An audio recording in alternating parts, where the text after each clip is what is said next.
Welcome back, my dear dreamers, to the realm of shadows and whispers. Tonight I have a tale that will wrap around your soul like a cold embrace, a story of obsession, control, and a love that goes far beyond the bounds of sanity.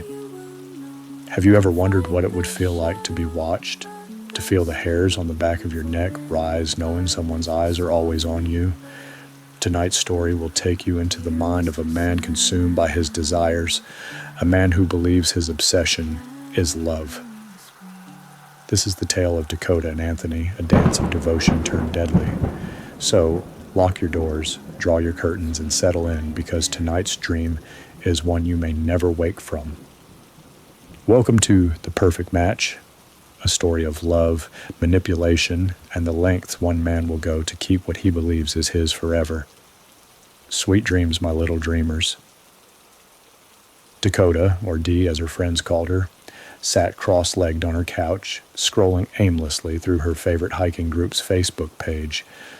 The soft hum of the television filled the room, background noise to her solitary Friday night ritual, comfy pajamas, a steaming cup of tea, and a mental debate over whether to tackle another episode of her favorite cryptid documentary or just call it a night. She sighed, sinking deeper into the cushions. Online dating. The very idea made her skin crawl. Her friends, Sarah and Allie, had been relentless for weeks, insisting that her long stretch of singlehood was unacceptable. Just try it, they'd said over brunch. It's not like you're going to meet Bigfoot on one of those trails you're always hiking. Dee had laughed it off at the time, but their words had stuck. She wasn't opposed to finding someone real. She just hated the idea of putting herself out there for strangers to dissect through a screen. With another deep sigh, she glanced at her phone. The app was still there, downloaded earlier that week in a moment of weakness. Maybe just one look, she thought, reaching for it. What's the worst that could happen? As soon as the app opened, she cringed. The profiles felt like a parade of cliches. Men holding up fish, awkward mirror selfies, bios filled with lines like "looking for my queen" and "swipe right if you can handle my sarcasm." This is a mistake, she thought, ready to delete the app for good. And then the ding. Her screen lit up with a notification. Anthony has sent you a message. Curious despite herself, Dee tapped the icon. His profile loaded first, and she blinked in surprise. It was perfect. Anthony's photo was simple and understated. A rugged yet approachable man standing in front of a waterfall, hiking boots dusted with dirt. His bio felt genuine, nothing like the try-hard attempts she'd seen before. Nature lover, cryptid enthusiast, and aspiring explorer. Let's swap stories about the trails we've conquered and the mysteries we haven't solved yet. Her heart skipped. A cryptid enthusiast. She couldn't have written a better match if she'd tried. "Hey, Dee," his message began. "I saw your profile and couldn't resist saying hi. You seem like someone who knows her way around an adventure. What's your favorite trail around here?" Dee hesitated, rereading the message. Most of the guys she'd matched with before had led with lazy compliments or cheesy pickup lines. But Anthony's approach was different. Thoughtful, disarming. She tapped on his photos, scrolling through images of him on hiking trails, a cozy campsite at sunset, and a candid shot of him laughing with friends around a bonfire. Everything about him screamed perfect match. In another part of town, Anthony sat at his desk, the soft glow of his laptop illuminating his face. He leaned back in his chair, swirling the glass of wine in his hand, as he watched the app notification disappear, signaling that Dee had read his message. He'd been following her for months. She didn't know, of course. No one ever did. Anthony had perfected his methods over the years, blending into the background of his targets' lives like a shadow.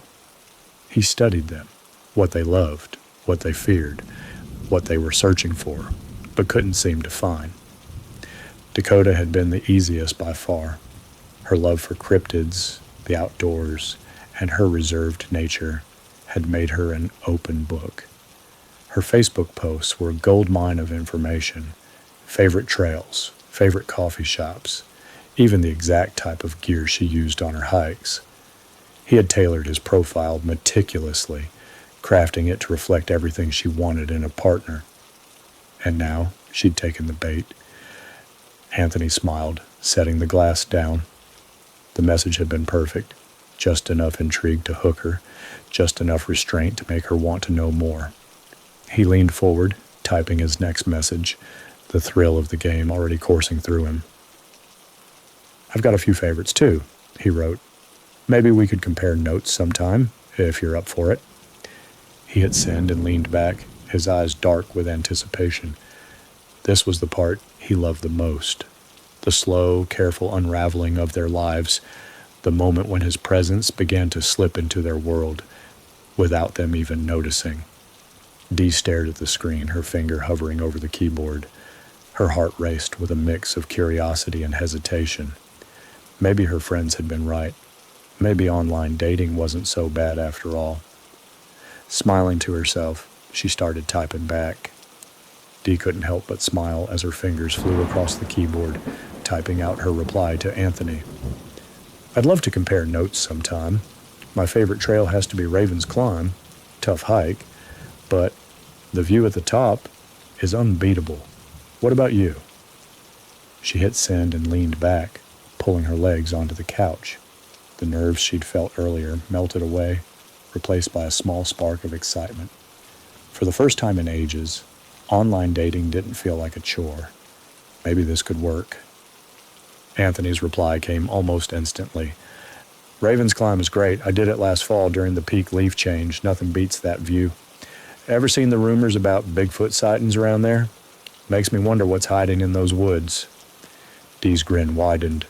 Bigfoot sightings. She could have written that message herself. Before she could overthink it, she typed back, "You're speaking my language now. I've always been fascinated by those stories. Do you believe in Bigfoot, or are you just playing along?" His reply came quickly. "Let's just say I don't rule anything out. What about you? Believer or skeptic?" The back and forth continued for hours. They swapped stories about hiking mishaps, debated cryptid theories, and joked about forming a two-person search party. By the time Dee finally set her phone down for the night, she felt a lightness she hadn't experienced in months. She glanced at her phone one last time before bed, rereading his final message. "Sleep tight, Dee. Can't wait to hear more about your adventures tomorrow." For the first time in a long time, she felt seen. Anthony closed his laptop, a satisfied smirk tugging at his lips. He leaned back in his chair, letting the day's conversations replay in his mind. Dee was exactly as he had imagined, vulnerable, eager to connect, and oh so trusting.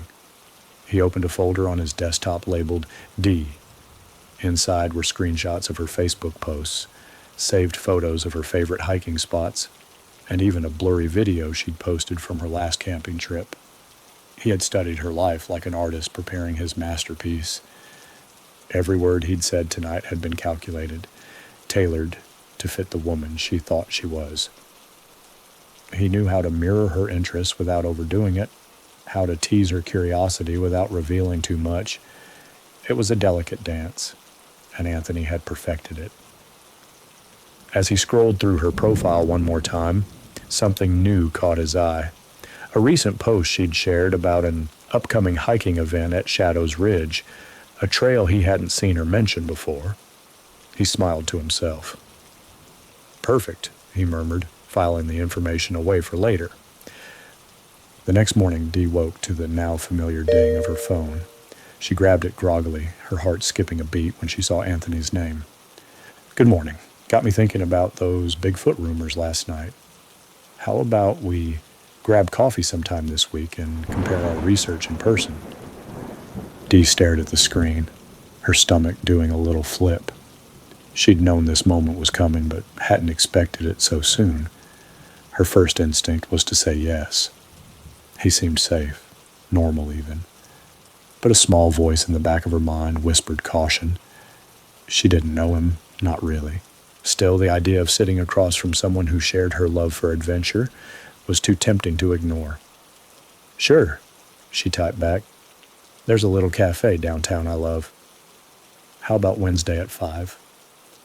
Wednesday arrived quicker than Dee anticipated. She spent more time than she cared to admit debating what to wear, eventually settling on a casual sweater and jeans. As she approached the cafe, she spotted him through the window, sitting at a corner table with a steaming cup of coffee in hand. Anthony looked just like his photos, rugged, approachable, and confident. When he saw her, he stood, flashing an easy smile that made her stomach flutter.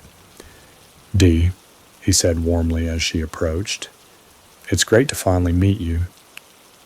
They settled into conversation easily. Anthony was attentive, leaning forward as she spoke, his eyes never leaving hers. He laughed at all the right moments and asked questions that made her feel interesting, important. "I've got to ask," he said with a grin as they finished their drinks. "What's your theory on why cryptids always seem to stay hidden? I mean, in a world full of cameras, it's almost impressive." Dee chuckled, her nerves fading entirely. "Maybe they're just smarter than us, or maybe they've got better things to do than star in blurry YouTube videos." Anthony laughed, shaking his head. "You're probably right. So, what's next on your hiking bucket list?" "Shadows Ridge," she said without hesitation. "There's an event there this weekend." "Ever been?" Anthony's smile didn't falter, but his eyes flickered with something unreadable. "I haven't, but it sounds like my kind of place. Maybe I'll check it out." By the time they parted ways, Dee felt like she'd known Anthony for years. He walked her to her car, his hand brushing hers just briefly enough to make her cheeks warm. "Thanks for meeting me," he said softly. "This feels right, you know?" Dee smiled, biting her lip. "Yeah, it does." As she drove away, her phone buzzed with a new message. "Can't wait to see you again, Dee. Sweet dreams tonight." Back in his apartment, Anthony replayed their meeting in his mind. Dee had been even better in person. Sweet, vulnerable, and so easy to guide. She didn't notice how his eyes lingered on her hands as she spoke, or how he mentally cataloged the contents of her bag when she wasn't looking. He opened his laptop, adding a new note to her file. Shadows Ridge, weekend event. This was his favorite part of the game. Dee thought she'd met the man of her dreams, but Anthony was already 10 steps ahead, weaving his way deeper into her life. And soon, she'd belong to him completely. The morning air was crisp, with a hint of the coming fall, as Dee pulled into the parking lot at Shadows Ridge. Her excitement bubbled as she grabbed her gear from the back seat, her mind already racing with thoughts of the trails and the possibility of spotting something mysterious in the dense forest. Her phone buzzed as she slung her pack over her shoulder. It was Anthony. "Good luck today. Wish I were there with you. Send pics." Dee smiled, her fingers flying over the keyboard. "Next time, you're coming with me. Deal?" Halfway up the trail, Dee was lost in her thoughts, her boots crunching against the gravel, when she heard a familiar voice behind her. "Dee!" She spun around, startled to see Anthony standing there, looking like he'd just stepped out of an ad for outdoor gear. His hiking boots were dusted with dirt, his backpack snug against his shoulders. "Anthony," she blurted, "what are you doing here?" He grinned, looking a little sheepish. "You mentioned this place, and I figured it'd be a good time to check it out. Didn't expect to run into you, though." There are many different trailheads. Odds of us on the same one was slim, I thought. Her initial shock melted into a warm glow. It felt almost serendipitous. "Well, since you're here, want to join me?" she asked, motioning to the trail ahead. "Absolutely," he said, falling into step beside her. The hours melted away as they climbed higher into the ridge. Anthony seemed to know just how to match her pace, and his conversation was as easy and engaging as it had been over coffee. They laughed over shared cryptid theories and swapped stories about their most challenging hikes. At one point, he reached out to steady her as she slipped on a loose rock, his hand firm on her arm. "Gotcha," he said, his voice steady and reassuring. Dee felt her cheeks flush. Thanks. Guess I'm not as sure-footed as I thought. Don't worry, Anthony said, his eyes locking with hers for a moment that felt heavier than it should have. I've got you. By the time they reached the summit, the sun was dipping low in the sky, casting golden light over the valley below. Dee snapped a few photos, but her attention kept drifting back to Anthony. There was something about him, an unshakable presence that made her feel both exhilarated and uneasy. As they started the descent, Anthony pointed out a narrow, overgrown trail veering off from the main path. Did you know there's an old logging road back there? He asked. Dee turned to him surprised. How'd you know that? It's not on any of the maps. Anthony hesitated just for a moment before smiling. I must have read about it somewhere. I've done a lot of research on this area. She nodded, accepting the explanation, but the pause stuck in her mind. It was such a small thing, but it felt off. When they returned to the trailhead, the lot was nearly empty. The sun had dipped below the horizon, and the first stars were beginning to appear. Thanks for letting me tag along, Anthony said as they reached her car. I know I kind of crashed your solo hike. Dee laughed. Honestly, I'm glad you did. It was nice having someone to share it with. Anthony leaned against her car door, his expression soft. Well, maybe we make it a habit. You pick the trail and I'll follow. Her heart fluttered at his words, and for a moment she allowed herself to imagine what that might look like, a future filled with shared adventures. Deal, she said with a smile. As she drove away, her phone buzzed with a message. Had a great time today. Sweet dreams, Dee. Anthony watched her taillights fade into the distance before turning back to the now deserted lot. His face, which had been warm and open all day, hardened into something unreadable. He reached into his pocket and pulled out a small notebook, flipping it open to a section labeled D. Inside were neatly written notes, details he'd logged over weeks of watching her. He added a new entry. Shadows Ridge. Knows the area well. Mentioned she hikes alone often. A satisfied smile spread across his face. Today had gone perfectly. Dee was falling deeper into his orbit, her trust growing with every passing moment, and she had no idea. Anthony slipped the notebook back into his pocket and started toward his own car, the thrill of the game surging through him. Dee was his now, whether she realized it or not. A few days later, Dee and her friends meet up for their weekly coffee catch-up. Dee sat at her favorite corner table in the bustling cafe downtown, a steaming cup of chai latte in her hands. Across from her, Sarah and Allie leaned in, hanging on every word as she recounted her hike with Anthony. And then he just showed up, Dee said, a smile tugging at her lips. Like, what are the odds? He was even wearing the same boots as me. It was, I don't know. Cute. Sarah raised a skeptical eyebrow. So, he accidentally showed up at the exact trail you mentioned, and just happened to bump into you. I don't know, Dee. That sounds a little too convenient. Dee waved her off. It wasn't like that. He's a hiker, too. We talked about it before. Besides, it's not exactly a private trail. Still, Allie chimed in, her tone gentler. Don't you think it's moving kind of fast? I mean, coffee, then a hike, and now he's texting you every day? Are you sure he's not clingy? Dee laughed, shaking her head. You guys are overthinking this. He's just nice, thoughtful. For once, I feel like someone actually gets me. Sarah leaned back, crossing her arms. I just don't want you to get hurt, Dee. You've had some bad luck with guys before, and this feels, I don't know, a little too perfect. Dee bristled but forced a smile. I get it. You're looking out for me, but Anthony's not like that. He's different. A few tables away, Anthony sat with his back to them, a baseball cap pulled low over his face, positioned to where he could see them in the mirror across the cafe. He'd arrived at the cafe minutes before Dee, choosing a spot just out of her line of sight. He couldn't hear every word, but the body language told him enough. The way Dee's friends leaned in, the occasional suspicious glance, they didn't trust him. Good. That made them predictable. Anthony sipped his black coffee, keeping his focus on Dee. She was radiant today, her laughter spilling over the low hum of the cafe.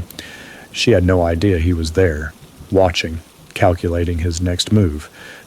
His phone buzzed in his pocket. Pulling it out, he glanced at the screen. Can't wait for our next hike. The message from Dee made him smile, but his mind was already working. Her friends were a problem. They needed to be dealt with, slowly, subtly. Isolate her, and she'd have no one to turn to but him. The next weekend, Anthony and Dee were sitting on her couch, a cozy movie playing in the background as they shared a blanket and a bowl of popcorn. The conversation drifted naturally, and Anthony took his chance. "So," he began casually, "how are your friends? Sarah and Allie, right?" Dee looked up, surprised. "You remembered their names?" "Of course," Anthony said with a warm smile. "I pay attention. You talked about them at the cafe last time." "They're good," Dee replied, popping a piece of popcorn into her mouth. "A little overprotective sometimes, but that's just how they are." "Overprotective?" Anthony echoed, his tone light. "What do you mean?" Dee hesitated, then shrugged. "It's nothing. They just think things are moving too fast with us. Sarah especially. She's always been a little critical." Anthony tilted his head, his expression thoughtful. "That's interesting. Why do you think that is?" Dee sighed. "She's just like that. Always second-guessing people's intentions, even when there's no reason to." Anthony leaned closer, resting a hand gently on hers. "I'm sorry if I've made her uncomfortable. The last thing I want is to cause problems between you and your friends." "You haven't," Dee said quickly. "She'll come around once she gets to know you better." Anthony smiled, but inside he knew Sarah wouldn't come around. She'd be the hardest to isolate, but he wasn't worried. People like her were easy to undermine. The following Saturday, Anthony suggested another hike, this time on a trail Dee had never been to. She was hesitant at first. It wasn't like her to stray from the familiar, but Anthony's enthusiasm won her over. The trail was more remote than she expected, winding through dense woods with no cell service. At first, the quiet was peaceful, but as they went deeper, Dee started to feel uneasy. "Are we almost there?" she asked, glancing around. Anthony checked his map app, frowning. "I think so. Should be just up ahead." They rounded a bend, and suddenly the trees opened to reveal a breathtaking view of a secluded valley. Dee's unease melted away as she pulled out her phone to snap a picture. "It's beautiful," she breathed. "How did you find this place?" Anthony shrugged. "Just lucky, I guess. I like exploring." They spent the afternoon wandering the area, Anthony always just a step ahead, guiding her through the unfamiliar terrain. He seemed to know the trail better than he let on, but Dee was too caught up in the beauty of the place to notice. As they made their way back to the car, Anthony reached for her hand, his grip firm but comforting. "I'm really glad we met, Dee," he said softly. "I feel like we've got something special." Dee smiled, squeezing his hand. "Me too." But as they reached the parking lot, something in Anthony's expression shifted, just for a moment. His gaze lingered on her, intense and unreadable, before softening again. Dee felt a flicker of unease, but pushed it aside. "Thanks for today," she said as she climbed into her car. "I had a great time." "Any time," Anthony replied, his voice warm. "Drive safe." As she pulled away, Anthony stood in the lot, watching her car disappear down the road. The game was progressing perfectly, but there was still work to do. Sarah and Allie wouldn't give up easily, but that was fine. Anthony loved a challenge. That night, Dee lay in bed, scrolling through her photos from the hike. She stopped at a picture of Anthony, smiling against the backdrop of the valley, and felt her heart flutter. He was perfect. Too perfect, maybe. But wasn't that what she'd been looking for? As she drifted off to sleep, her phone buzzed with a new message. It was from Anthony. "Sweet dreams, Dee. Can't wait for our next adventure." She smiled, not noticing the way her friend's texts had started to dwindle.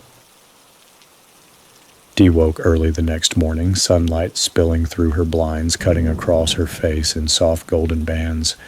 She stretched lazily, reaching for her phone. The usual notifications greeted her: texts from Sarah, work emails, and at the top of her screen, a message from Anthony. "Good morning, Dee. Hope you slept well. Can't wait to see you again soon." Her lips curled into a small smile, her fingers moving to type a reply before she even thought twice. "Morning. I did, thanks. What's your plan for the day?"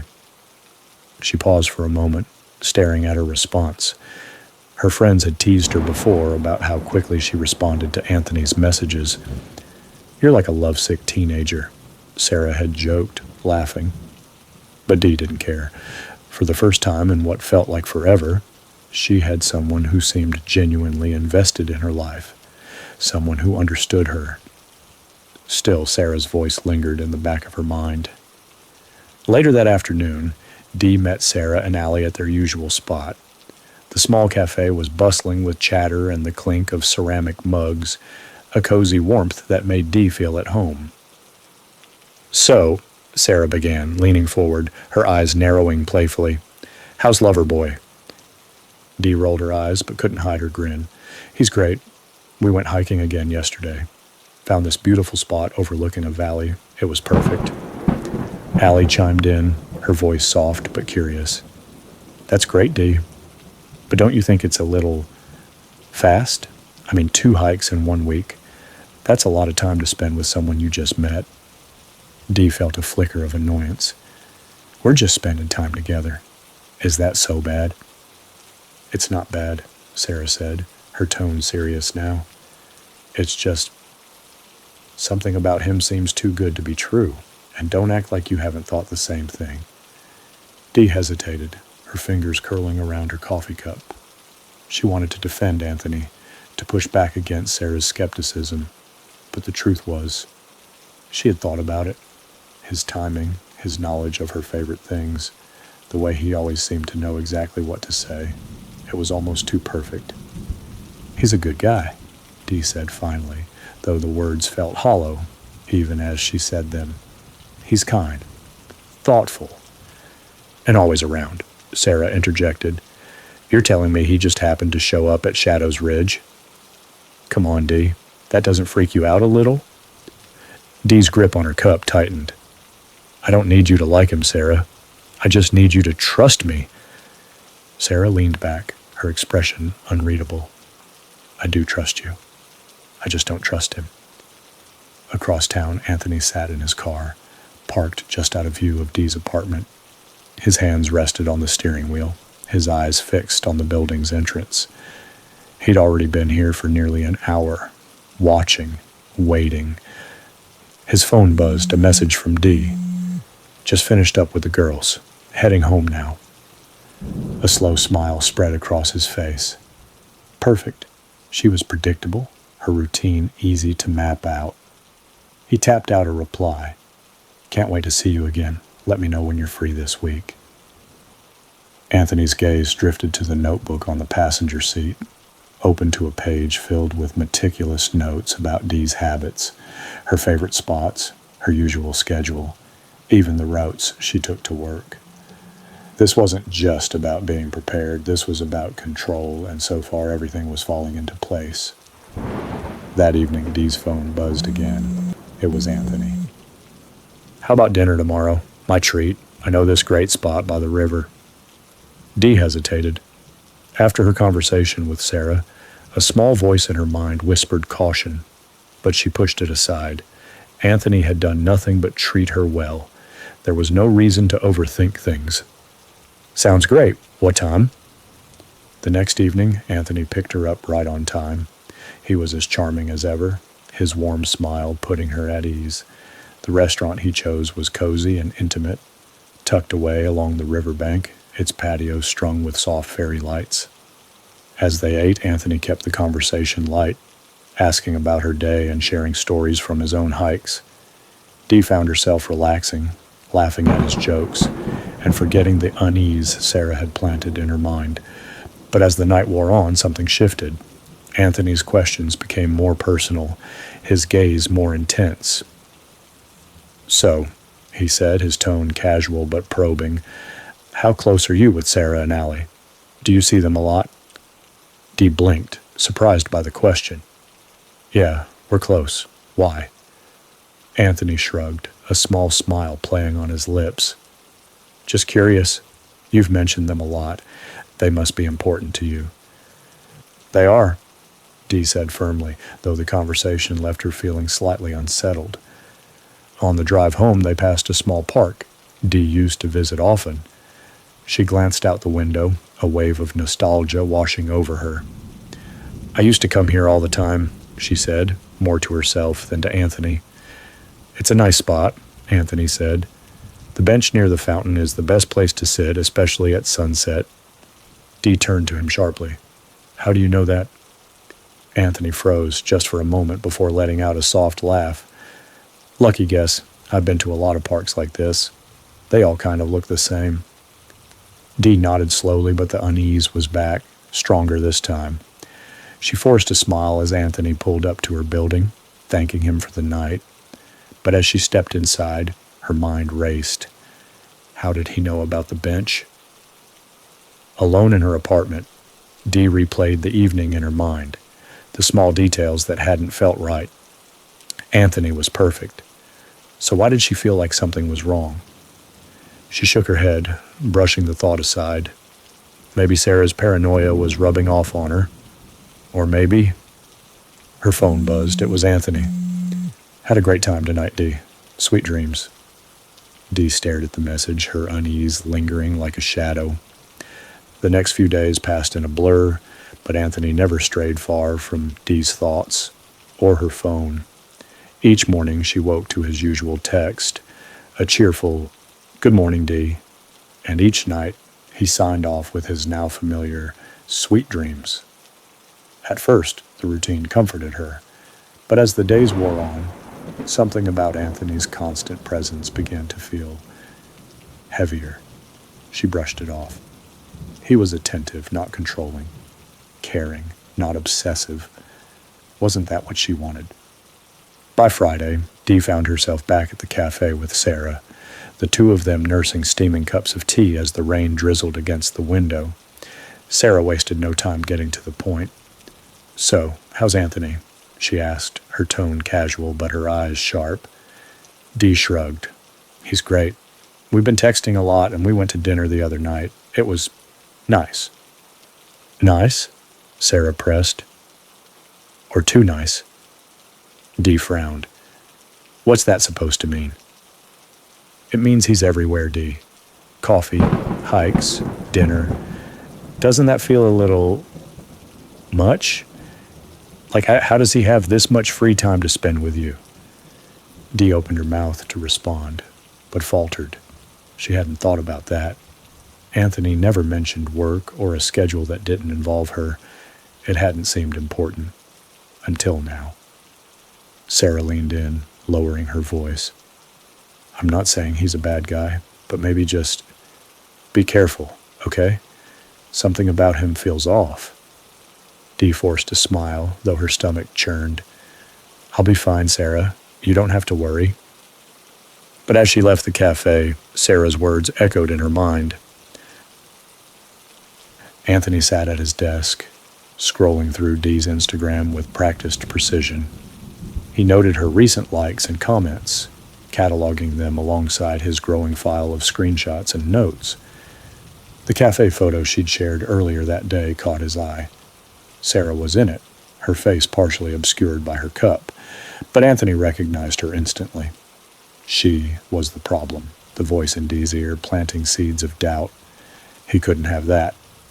He opened a new tab, typing Sarah's name into the search bar. Her profile was private, but Anthony wasn't deterred. He had other ways of getting what he needed. That evening, Anthony texted Dee, "Any plans tomorrow? I was thinking we could check out that farmer's market you mentioned." Dee hesitated. The farmer's market was one of her favorite weekend spots, a place she usually went alone to clear her head. The thought of sharing it with Anthony was strange, but she reminded herself that he was trying.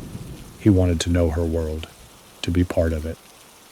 "Sure," she typed back. "See you at 10?"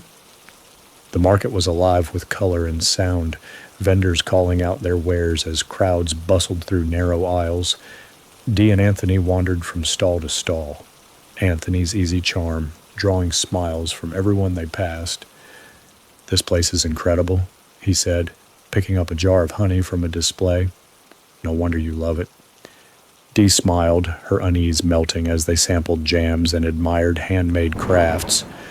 For a while, it felt normal, just two people enjoying each other's company. But as they approached a small booth selling carved wooden animals, something caught Dee's eye. A familiar figure stood at the edge of the crowd, her back turned to them. "Sarah?" Dee called out, surprised. Her friend turned, her face lighting up in recognition. "Dee, what are you doing here?" "Just showing Anthony around," Dee said, gesturing to him. "This is Anthony." Anthony stepped forward, his smile disarming. "Sarah, good to meet you. I've heard so much." His charming grin lighting up the farmer's market. Sarah's expression tightened, but she returned his greeting. "Nice to meet you as well." The tension between them was palpable, but Dee ignored it, pulling Sarah into conversation about the market. Anthony hung back, his gaze fixed on Sarah with an intensity that made Dee's stomach twist. When Sarah finally left, Anthony's voice broke the silence. "She doesn't like me." Dee turned to him, startled. "What? Of course she does." He shook his head, his smile faint. "It's okay. I can tell. I just want you to know I don't want to come between you and your friends." "You're not," Dee said quickly. "Sarah's just protective. She means well." Anthony nodded, his expression unreadable. "I hope so." Later that night, as Dee scrolled through her phone, she noticed something strange. Sarah's Instagram account, which had been active earlier that day, was now gone. The app displayed a simple message. "This account is no longer available." Frowning, Dee shot Sarah a text. "Hey, did you delete your Insta?" Sarah's reply came minutes later. "No." "Why?" Dee's confusion deepened, but she didn't press the issue. Instead, she opened her messages with Anthony, typing a quick, "Good night." His reply was instant. "Good night, Dee. Sweet dreams." As she set her phone aside, the unease from earlier returned, stronger this time. Something about Anthony, his timing, his presence, his perfectness, felt like a puzzle with pieces that didn't quite fit. But she ignored it. She always did. In his apartment, Anthony stared at his laptop screen, Sarah's deactivated profile displayed in front of him. It had been easy. Just a few flagged posts and carefully worded reports to the platform. Nothing that could be traced back to him. He leaned back in his chair, satisfied. One less distraction for Dee. One step closer to keeping her all to himself. The following week, Dee's life settled into its new normal. Work, hiking, and Anthony. His presence was constant. Morning texts, evening calls, and thoughtful gestures like sending her a playlist for her drives or surprising her with takeout from her favorite restaurant. At first she loved it. Who wouldn't want a boyfriend so attentive? But then the little things started to shift. It began with her friends. Dee had texted Sarah twice since the weekend, but the responses were short, almost curt. Normally they'd exchange messages throughout the day, gossiping about work or sharing memes. Now Sarah seemed distant. "She's probably busy," Anthony said one evening when Dee mentioned it. "You know how people get. Life gets in the way." "Maybe," Dee murmured, though the words didn't sit right. A few days later, it was Allie who canceled their usual brunch plans. Something came up. The message read, "Rain check?" Dee stared at her phone, a pang of loneliness cutting through her chest. She was used to seeing her friends regularly, and their sudden distance left her feeling unmoored. But Anthony was quick to fill the void. "Let's do something," he said when she mentioned Allie's cancellation. "Just the two of us." Dee hesitated. She loved spending time with Anthony, but she missed her friends. Still, what else was she supposed to do? Sit at home alone? "Okay," she said finally. "What did you have in mind?" Anthony showed up at her apartment that evening with a bag of groceries and a bottle of wine. "I thought we could cook together," he said, his smile warm and inviting. Dee's heart softened. "You're too good to me. You know that." As they chopped vegetables and sipped wine, Anthony told stories about his past, carefully curated snippets designed to make him seem relatable but mysterious. Dee hung on his every word, feeling closer to him with each passing moment. "You're amazing, Dee," he said as they sat down to eat. "I don't know what I'd do without you." The words made her stomach flutter, but there was something about the way he said them that felt heavy, like a promise or a warning. Later that night, as they lounged on the couch, Dee's phone buzzed. She glanced at the screen and saw Sarah's name. "Hey, do you mind if I call her back real quick?" Dee asked, already reaching for the phone. Anthony's expression flickered just for a moment before he smiled. "Of course, take your time." Dee stepped into the kitchen, pressing the phone to her ear. "Hey, Sarah, what's up?" "I was just checking in," Sarah said, her tone cautious.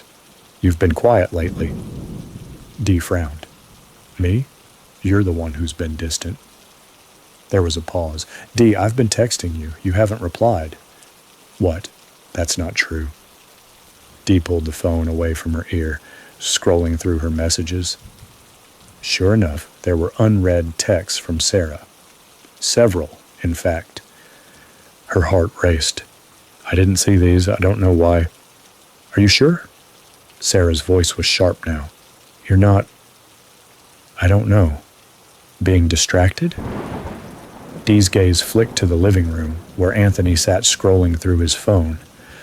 "I'm fine," she said quickly. "I'll call you tomorrow, okay?" "Sure," Sarah said, though her tone was anything but convinced. When Dee returned to the couch, Anthony looked up with an easy smile. "Everything okay?" "Yeah," Dee said, forcing a smile of her own. "Just catching up." But as she settled beside him, a thought nagged at the back of her mind. She knew she hadn't seen those texts before. Had she somehow missed them or... In his apartment later that night, Anthony sat at his desk, his laptop open to Dee's phone provider account. He scrolled through her recent activity, smirking as he noted the unread messages he'd intercepted and hidden. It was a small thing, barely noticeable, but it had already started to work. He opened another tab, pulling up Sarah's profile. She'd posted a photo earlier, something harmless, a picture of her cat. But Anthony flagged it anyway, adding to the list of reports he'd been building. One by one, he thought, leaning back in his chair. They'll all disappear. The next morning, Dee woke to another message from Anthony. "Morning, Dee. Hope you slept well. Thinking of you." Normally, it would have made her smile. But after the conversation with Sarah, the words felt different. She couldn't explain why, but something about Anthony's constant presence was starting to feel less like comfort and more like control. Pushing the thought aside, she got ready for work, promising herself she'd call Sarah during her lunch break. But as the day wore on, she couldn't shake the feeling that something wasn't right. Her phone buzzed periodically with messages from Anthony, and each time it felt like he was just there, waiting. By the time she got home, she was exhausted, her mind racing with doubts she couldn't quite articulate. And yet, when Anthony called that evening, his voice warm and reassuring, she found herself relaxing. He always seemed to know exactly what to say. "I'm here for you, Dee," he said softly. "Always." And in that moment, she believed him. In the quiet of her apartment, Dee lay awake, staring at the ceiling. She told herself she was overthinking things, that Sarah's warnings were just paranoia, But deep down, she couldn't shake the feeling that her world was changing, and not entirely for the better. Meanwhile, across town, Anthony sat in the glow of his laptop, his fingers flying over the keyboard. He was already planning their next outing, already thinking 3 steps ahead. Dee didn't know it yet, but she was already his. Dee sat at her kitchen table, the dull hum of the refrigerator, the only sound in the apartment. Her phone buzzed on the counter, and without looking, she knew it was Anthony. His messages had become a lifeline in the past few weeks, a thread that tethered her to something solid. But lately that thread had started to feel more like a noose. "Good morning, Dee. How's my favorite adventurer?"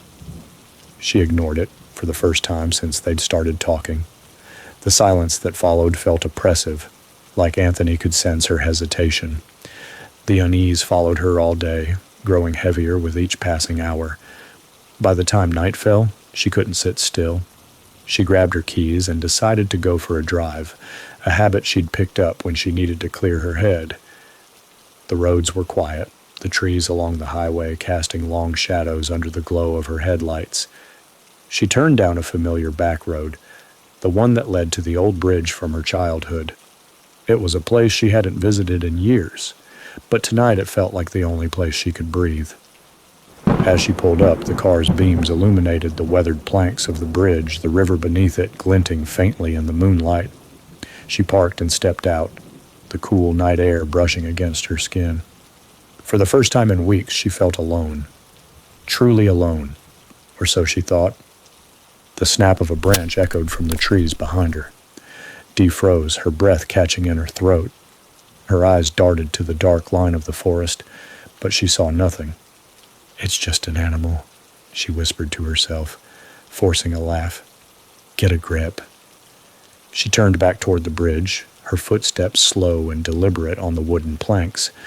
The river's steady flow beneath her was soothing, a reminder that she wasn't entirely cut off from the world. Another sound, a rustle, louder this time. "Hello," she called, her voice trembling. "Is someone there?" Silence. Dee's fingers tightened around her phone. She unlocked it and tapped Anthony's name, her thumb hovering over the call button. But something stopped her. She didn't want to explain why she was out here, didn't want to give him more reason to smother her with his constant concern. Instead, she turned on the flashlight and aimed it toward the woods. The beam cut through the darkness, but all she saw were trees and underbrush. She let out a shaky breath and turned back to the car. When she slid into the driver's seat, her phone buzzed. The screen lit up with a notification from Anthony. "What are you doing out there all alone, Dee?" Her heart stopped. She stared at the message, her hands trembling as a cold wave of fear washed over her. How did he know? A second message came through. "I just mean it's late. Be careful, okay?" Her chest heaved as she tried to calm her racing thoughts. He couldn't know. He was just being protective, like always. "Right?" she typed back with shaking fingers. "How do you know where I am?" This time, the reply came slower. "I don't, Dee. I just know you like to drive when you're stressed. You told me that, remember?" She hadn't. At least, she didn't think she had. But the doubt gnawed at her, making her question her own memory. The next day, Dee tried to shake off the night's events. She busied herself with work, avoiding Anthony's messages until late in the evening. When she finally replied, he was quick to respond, his words as soothing as ever. "I just want you to be safe. You mean so much to me, Dee." It was sweet, but it didn't ease the knot in her stomach. That night, as she lay in bed, her phone buzzed again. This time it wasn't a message, it was a photo. Her breath caught in her throat as she stared at the image. It was her car, parked at the bridge. The picture was grainy, taken in low light, but it was unmistakable. Her phone buzzed again. "I'm sorry if I scared you, I was just checking on you." Dee bolted upright, her heart hammering in her chest. Her fingers flew over the screen. "Were you following me?" The reply came almost instantly. "No, of course not. I just wanted to make sure you were okay. Please don't be upset." She threw the phone onto the bed, her mind spinning. This wasn't normal. This wasn't love. This was something else, something dangerous. The next day, she confronted him. They met at her apartment, Anthony's easy smile faltering when he saw the tension in her expression. "What's wrong?" he asked, his voice dripping with concern. "Were you at the bridge last night?" Dee demanded, crossing her arms.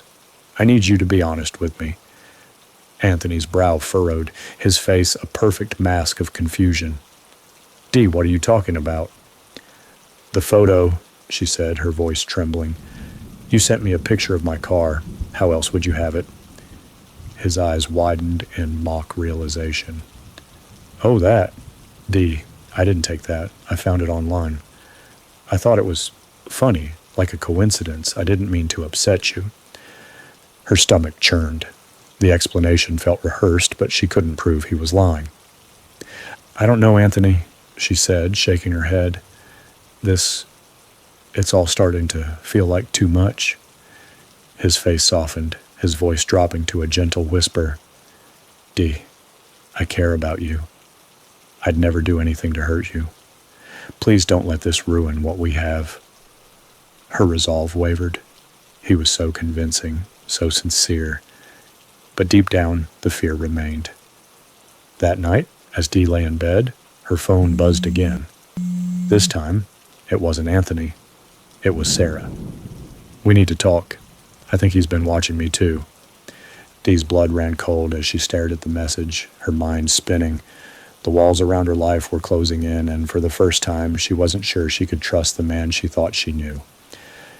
Across town, Anthony sat at his desk, scrolling through photos of Dee and Sarah, his expression calm and calculating.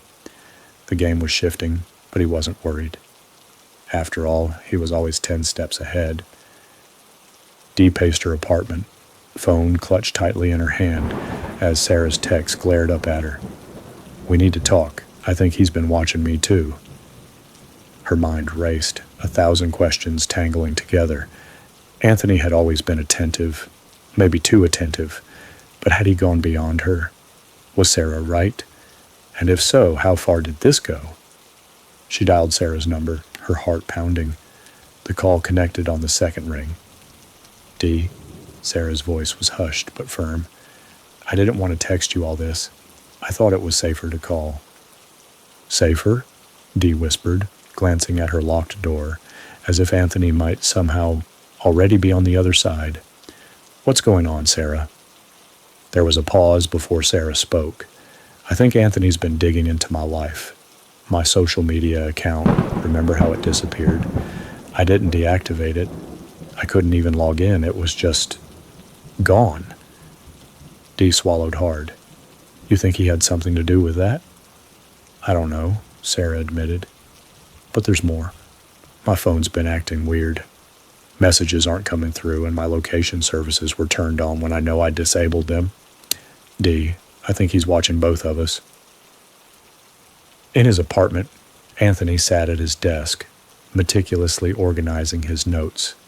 He reviewed Sarah's profile, her habits, and her connections to Dee. The two women were close, and Sarah was the last thread of resistance he needed to sever. Dee was already pulling away from her friends, and Anthony had ensured the gaps widened with each passing week. A flagged social media account here, a delayed message there. It was all part of the plan. He scrolled to Sarah's most recent text to Dee, the one about talking. He'd seen it seconds after it's sent. Dee's hesitation to reply had told him everything he needed to know. Sarah was still trying to interfere. Anthony's jaw tightened. It was time to act. Dee met Sarah the next morning at the park, choosing a public place out of an abundance of caution. She hadn't told Anthony where she was going, something that made her feel both guilty and oddly liberated. Sarah looked anxious as she approached, her eyes darting around as though she expected to see Anthony lurking nearby. "Thanks for meeting me," Sarah said, her voice low. "I didn't want to say all of this over the phone." Dee nodded, sitting beside her on the bench. "Just tell me everything." Sarah took a deep breath. "I think he's been manipulating us. I don't know how, but he's always a step ahead. I can't prove it, but there's something wrong with him, Dee. You have to see that. Dee's hands gripped the edge of the bench. I've noticed things, too. He knows things I never told him. He sent me a picture of my car at the bridge. He said he didn't take it, but, I don't know. Sarah reached out, gripping Dee's arm. You need to get away from him. We both do. Dee nodded, but before she could reply, her phone buzzed in her pocket. She hesitated, then pulled it out. It was Anthony. Hey, Dee. Where are you? Everything okay? Her stomach dropped. She hadn't told him about meeting Sarah, so how did he know something was off? I can't do this, Dee whispered, shoving the phone back into her pocket. We need to figure this out, Sarah. Together. That evening, Dee returned home, her nerves frayed. Anthony had called twice since her meeting with Sarah, but she hadn't answered. When she finally texted him back, her message was short. Busy today? I'll call later. The reply came immediately. Okay, Dee, I'm here when you need me. The words felt less comforting and more like a promise or a threat. As Dee sat on the couch, her phone buzzed again. This time, it was a notification. Unknown device attempting to access your account. Her breath caught. She opened the app, scrolling through her security settings. Someone had tried to log into her email, and they'd almost succeeded. Her blood ran cold as she stared at the timestamp. 5 minutes ago. A knock at the door jolted her from her thoughts. She froze, her heart hammering in her chest. Slowly she stood and approached the door, peering through the peephole. It was Anthony. She opened the door, just enough to see his face, her voice trembling. What are you doing here? Anthony's expression was calm, almost too calm. You weren't answering your phone. I wanted to make sure you were okay. I told you I was busy, she said, her grip tightening on the door. He tilted his head, his eyes narrowing slightly. Busy with Sarah? Dee's stomach churned. How did he know? I don't know what you're talking about, she stammered. Anthony's smile was faint, but his eyes burned with something darker. It's okay, Dee. I get it. You need space, but remember, I'm always here for you. Always. That night, as Dee lay in bed, her phone buzzed again. Another notification.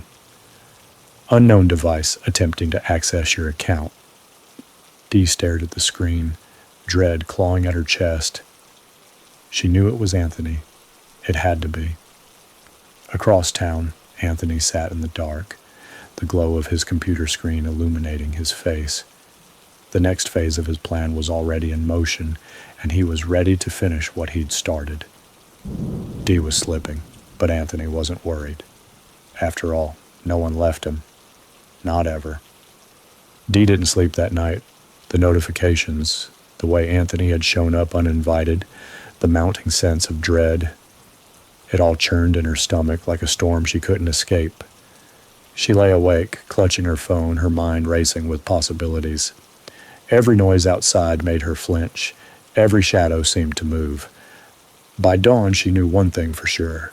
She couldn't keep this to herself anymore. Dee called Sarah as soon as the sun rose, her voice trembling. I need your help. I think Anthony's watching me. Sarah didn't hesitate. Come over, now. When Dee arrived, Sarah was waiting at the door, her face pale but resolute. She ushered Dee inside, locking the door behind her.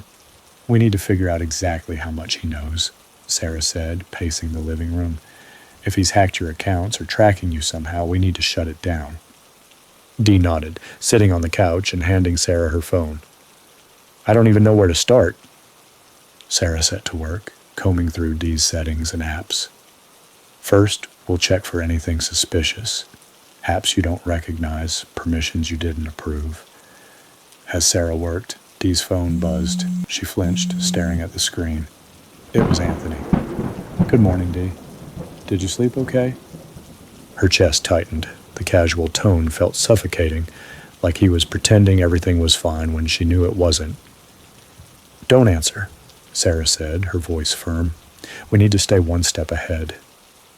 Anthony stared at his phone, his thumb hovering over the screen as he typed another message. I miss you. Let me know when you're free today. He hit send, leaning back in his chair. Dee was pulling away, but that was fine. He was prepared. He'd been in her life long enough to know her patterns, her fears, her weaknesses. She was vulnerable now more than ever, and all he had to do was push, gently, carefully, until she had no one left to turn to but him. Across the room, his laptop chimed. He glanced at the screen, a live feed from the security camera he'd planted outside Dee's apartment. The door was still locked, the blinds drawn. She hadn't gone home last night. Anthony's jaw tightened. He'd find her. Back at Sarah's apartment, Dee and Sarah sat hunched over the coffee table, a laptop between them. They'd found a few suspicious apps on Dee's phone, tracking software hidden under innocuous names like System Update and Battery Monitor. He's been tracking you, Sarah said, her voice low. This isn't normal, Dee. This is dangerous. Dee's hands shook as she stared at the screen. What do I do? Sarah's eyes were steely. We cut him off. Block his number, delete the apps, and report everything to the police. Dee hesitated. Blocking Anthony felt like lighting a match in a room full of gasoline. What if it made him angry? What if it pushed him over the edge? I don't know, Dee said, her voice barely above a whisper. What if this makes it worse? Sarah reached out, gripping her hand. It might, but doing nothing is worse. That evening, as Dee and Sarah prepared to head to the police station, Dee's phone buzzed again. She froze, her heart racing as she read the message. Dee, I don't know why you're ignoring me. Is everything okay? I'm worried about you. A second message followed almost immediately. I'm at your apartment. Can we talk? Her blood ran cold. He's at my apartment, she whispered. Sarah grabbed her keys. We're not going anywhere near there. Let's go. But before they could leave, the sound of a car pulling into the driveway made them freeze. Dee's breath caught as she peeked through the blinds. Anthony's car was parked at the curb. He found me, she whispered, panic gripping her chest. Sarah grabbed her arm, pulling her away from the window. Stay calm, we'll call the police. Dee's phone buzzed again. I know you're inside, I just want to talk. The knocking started minutes later, loud and insistent. Sarah grabbed a kitchen knife, her hands trembling as she motioned for Dee to stay quiet. Dee? Anthony's voice called from the other side of the door. Please, I just want to know what's going on. You're scaring me. Dee's heart pounded in her chest. He sounded so normal, so sincere, but she knew better now. The knocking grew louder. Dee, open the door. I just want to talk. When no one answered, the knocking stopped. For a moment, the silence was deafening. Then came the sound of footsteps retreating, followed by the roar of his car engine as he drove away. Dee collapsed onto the couch, her whole body shaking. What do we do now? She whispered. Sarah's jaw was set. We don't wait for him to make the next move. As Dee and Sarah drove to the police station, neither of them noticed the car following them from a distance. Its headlights dimmed. As they pulled into the police station, Anthony drove by, headed to his apartment, headed to prepare. Back in his apartment, Anthony stared at his laptop, watching the feed from the tracker he'd planted under Sarah's car. His face was calm, but his eyes burned with quiet fury. He wasn't losing Dee. Not yet. The police station was sterile, its fluorescent lights humming faintly overhead as Dee and Sarah sat in a small, cramped room.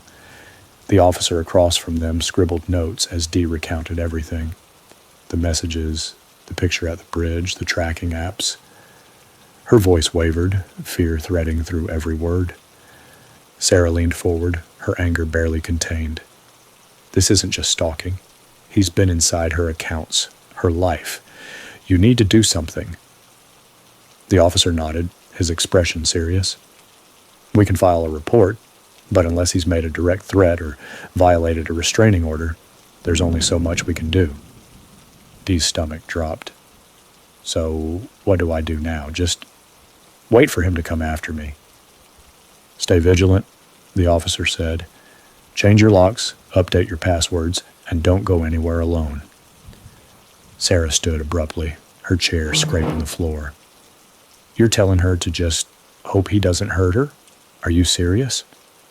The officer sighed, his pen tapping against the desk. "We'll keep an eye on it, but without more evidence, our hands are tied." Across town, Anthony sat in the glow of his laptop, his fingers moving methodically across the keyboard. Dee's visit to the police station hadn't been unexpected. He'd followed her there, of course. He wasn't angry, not yet. Anger clouded judgment, and this was far too important to risk mistakes. Instead, he felt exhilarated. The game was reaching its climax, the point where all his efforts would come to fruition. On his desk lay a meticulously organized array of tools. A set of latex gloves, duct tape, a carefully sharpened knife. Each item had its purpose, its place in the story he was about to write. Above the tools was a photo of Dee, taken from her social media profile. He traced the edge of the picture with a gloved finger, his lips curling into a smile. "Soon, Dee," he murmured. "Soon you'll see how much you mean to me." Dee and Sarah pulled into the driveway, the quiet hum of the engine cutting off as Sarah killed the ignition. The house stood dark and still, its silhouette outlined against the pale glow of the moon. Everything seemed normal, almost too normal. They sat in silence for a moment, both of them scanning the windows, the yard, the shadows. "Looks fine to me," Sarah said, gripping the steering wheel tightly. "But we'll check everything just in case." Dee nodded, her hands trembling in her lap. "I don't think I can take another surprise." Inside, the house was as they had left it, quiet and undisturbed. Sarah turned on the lights, her shoulders visibly relaxing. "See, nothing to worry about." Dee perched on the edge of the couch, still clutching her phone. "It's just, he knows too much, Sarah. It's like he's always one step ahead. It's not normal." Sarah paced the room, the knife she'd brought still in her hand. "It's not just not normal, Dee. It's psychotic. He's obsessed. The guy's a complete maniac." "I know," Dee whispered, her voice shaky. I don't know how it got this far." Sarah stopped pacing and looked at her, her expression softening. "It's not your fault. People like him. They're good at hiding who they really are. But we'll figure this out. Together." Dee gave a faint nod, her fear momentarily dulled by Sarah's steady presence. "I'm going to the bathroom," Sarah said, setting the knife on the coffee table. "Keep your phone close and don't answer the door for anyone." Dee managed a small smile. "Not a chance." Sarah disappeared down the hallway, her footsteps fading into the distance.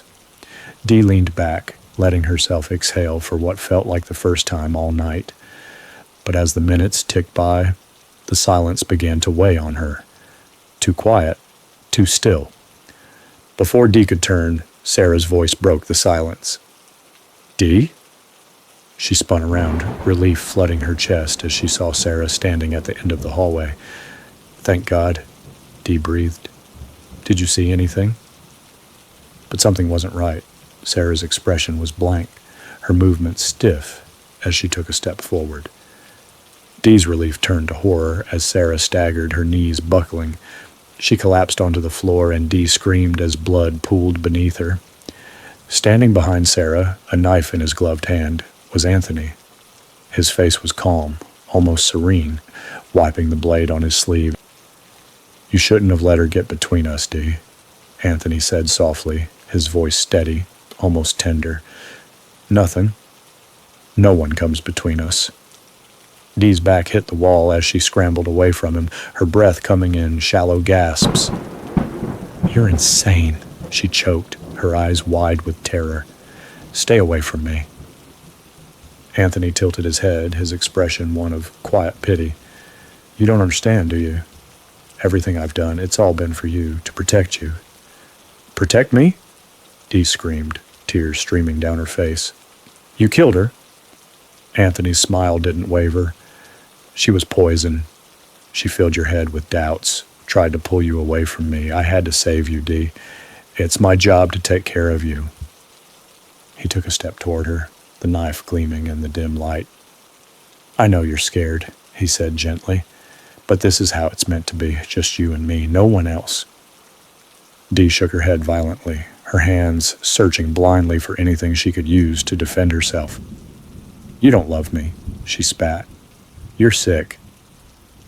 Anthony's expression darkened, his calm demeanor slipping for just a moment. Don't say that, Dee, he said, his voice sharp. You don't mean it. Her hand found a heavy vase on the side table, and without thinking, she hurled it at him. It shattered against his shoulder, making him stagger back. Dee bolted for the door, but Anthony was faster. He grabbed her wrist, yanking her back with brutal force. She screamed, clawing at his arm, but his grip was unrelenting. Dee, he said, his voice low, almost pleading. Don't fight me. You're only making this harder. Let me go, she cried, her voice breaking. Please. Anthony's eyes softened, his grip loosening just slightly. I would never hurt you, he said, his tone almost tender. But you have to understand, there's no world where you're not mine. No world where we're not together. Dee's knees gave out, her body trembling as he pulled her closer. She could feel the cold steel of the knife against her arm, a chilling reminder of Sarah's fate. Let me show you how much I love you, Anthony whispered, his breath warm against her ear. Let me prove it. Dee's screams echoed through the house as Anthony dragged her deeper into the darkness. In his mind, this was the ultimate act of devotion. Dee's vision blurred as Anthony dragged her into the dimly lit kitchen, her body trembling from fear and exhaustion. The metallic tang of Sarah's blood still lingered in the air, mixing with the acrid scent of broken glass and panic. Anthony set her down gently in a chair, his movements methodical, almost reverent. She flinched as he knelt in front of her, the knife still gleaming in his hand, now smeared with Sarah's blood. Dee, he whispered, his eyes wide with an almost childlike sincerity. I need you to see. Everything I've done. It's because I love you. Dee's breath came in shallow gasps. Her wrists ached from his grip, and her heart pounded like a drumbeat in her ears. You don't know what love is, she spat, her voice trembling. You killed her. You're a monster. Anthony recoiled as if she'd struck him, his face twisting into something wounded and raw. A monster? He repeated, his voice soft. I'm the one who's been protecting you. Sarah wanted to take you away from me, to ruin what we have. What we have? Dee screamed, her voice cracking. You've been stalking me, controlling me. This isn't love, it's insanity. Anthony stood slowly, the light catching the edge of the knife as he tapped it lightly against the counter. You don't understand now, he said, his tone calm, measured. But you will. In time, you'll see that I'm the only one who truly knows you, the only one who cares enough to save you from yourself. Anthony moved to the sink, turning on the faucet and rinsing the blade with precision, as if he were performing a sacred ritual. I didn't want it to come to this, he said, his back to her. I gave Sarah every chance to back off, but she wouldn't listen. She forced my hand. Dee's mind raced, searching for a way out. Her eyes darted to the door, the counters, anything that could give her an edge, but Anthony was too close, too alert. You can let me go, she said softly, trying to steady her voice. We can end this here, Anthony. No one else has to get hurt. He turned to her, his head tilted, a sad smile playing on his lips. Hurt? He echoed. Dee, I would never hurt you. That's not what this is about. Then what is this about? She asked, her voice rising. Because it sure as hell isn't love. Anthony leaned against the counter, his eyes locking onto hers with an intensity that made her stomach churn. It's about us, about what we could be if you just stopped fighting me. Anthony pulled a small box from his pocket and set it on the table in front of her.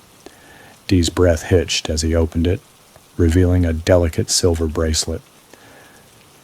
I got this for you, he said softly, his fingers brushing over the jewelry. I wanted to give it to you tonight, a symbol of what we could have. Dee stared at the bracelet, bile rising in her throat. You think a bracelet will fix this? You think it makes up for what you've done? Anthony's jaw tightened, his calm facade cracking. You're not listening, Dee. I've done this for you. Everything I've done has been for you. She shook her head, her tears spilling over. You don't own me, Anthony.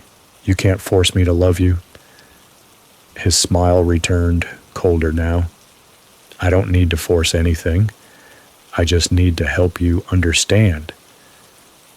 In a moment of desperation, Dee lunged for the knife that Sarah left on the table. Its blade hummed as she swung it at Anthony with all her strength, catching him off guard. He sidestepped, but the force of her body hitting his knocked him to the floor. She ran, her bare feet pounding against the floor as she bolted toward the door, but Anthony was faster. He caught her just as she reached the threshold, his arms wrapping around her like a vice. Stop fighting me, Dee, he shouted, his voice laced with both fury and desperation. This is what's meant to be. Dee screamed, thrashing in his grip, her nails clawing at his arms. Let me go, you psycho. Anthony shoved her against the wall, his breath ragged.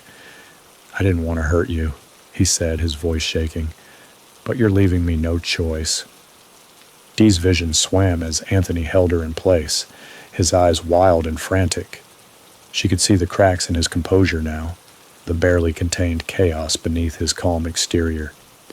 You think you can just walk away from me? He hissed. After everything I've done for you? After everything we've been through? Dee met his gaze, her fear giving way to something harder, colder. You haven't done anything for me, she said through gritted teeth. You've destroyed everything. Anthony froze, her words cutting deeper than she could have imagined. For a moment he looked almost human, his eyes glistening with something that might have been pain. But then his expression hardened, and the knife gleamed in his hand once more. Dee's screams echoed through the house as Anthony loomed over her, his twisted sense of love fueling every calculated move. For him, this wasn't the end. It was the beginning. A new chapter in his story, a masterpiece in the making. And for Dee, it was a descent into a nightmare from which there would be no escape.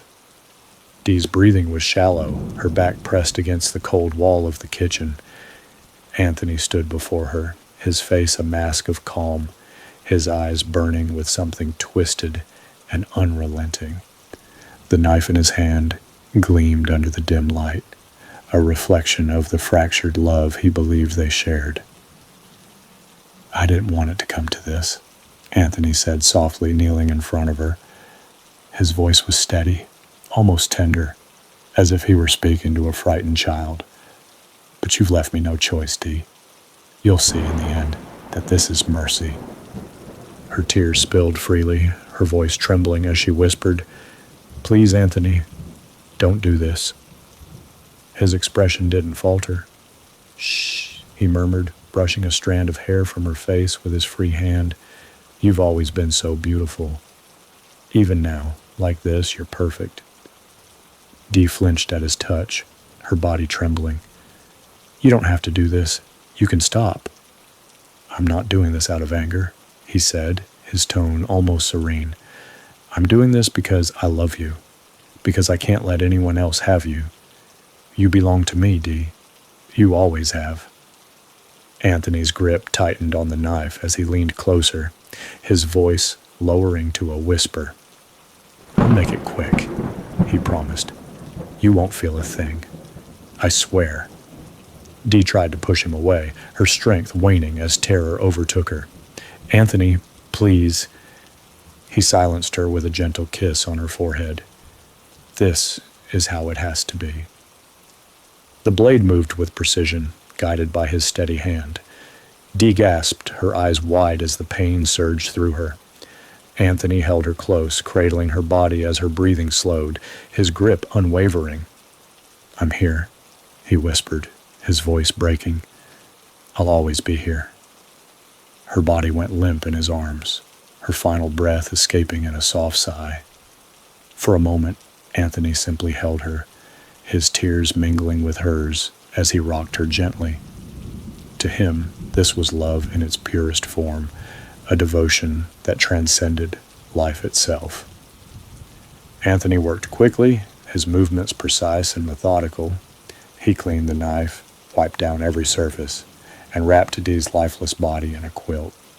He carried her to the car under the cover of darkness, his face calm, his hands steady. The woods were silent as he dug the grave, the shovel cutting into the earth with rhythmic precision. He placed her body gently into the shallow hole, arranging her as if she were merely sleeping. "I'll never forget you," he whispered, his voice thick with emotion. "You'll always be mine." He covered the grave with dirt, smoothing it out until it blended seamlessly with the forest floor. As he stood there, the first hints of dawn began to break through the trees. He took one last look at the site before turning and walking away. Weeks later, Anthony sat at a cafe in a small coastal town, sipping his coffee as he watched the world go by. His face was calm, his demeanor unassuming, a man no one would look at twice. His eyes fell on a young woman seated across the patio, her laughter carrying over the soft hum of conversation. She had a cascade of auburn hair that caught the sunlight, falling in waves over her shoulders. Her green eyes sparkled with life as she spoke to the barista, her voice warm and inviting. She wore a simple sundress, her movements graceful and confident. Anthony's lips curved into a faint smile as he studied her, already cataloging the details. The way she stirred her coffee, the way her fingers brushed against the pages of the book she was reading, the way her gaze lingered on the ocean as if she were lost in thought. She was perfect. Pulling out his phone, Anthony opened a blank folder and typed a single name into the header: Jessica. And so, my dear dreamers, our story comes to an end, but not the kind that lets you sleep easily. Anthony has moved on, his obsession now aimed at someone new, and who knows, it could be someone like you. Did you feel it? The unease that crept into your chest as his shadow loomed closer? That tightening in your throat as you wondered what you'd do if his gaze ever fell upon you? Maybe you've met someone who's too perfect, too attentive, or maybe like Dakota, you brushed it off. Maybe tonight you'll double-check your locks, or leave the lights on a little longer. As the rain begins to fall and the thunder rolls in the distance, let it soothe you, but don't let it drown out the questions whispering in your mind. What if Anthony's next dream isn't a stranger, but you? Thank you for stepping into the shadows with me tonight. This has been another visit to the world of Mr. Sandman. Until we meet again, dreamers, may your nights be long and your dreams stay just out of reach. Sweet dreams.